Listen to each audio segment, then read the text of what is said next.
श्यामचन्दनलेपितलिङ्गं पङ्कजहार सुशोभितलिङ्गम्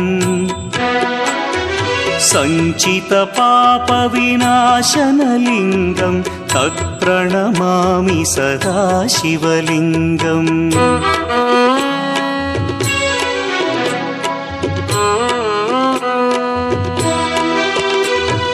देवगणार्चितसेवितलिङ्गं भावैर्भक्तिभिरेव च लिङ्गं दिनकरकोटिप्रभाकरलिङ्गं तत्प्रणमामि सदा शिवलिङ्गम् अष्टदलोपरिवेष्टितलिङ्गं सर्वसमुद्भवकारणलिङ्गम्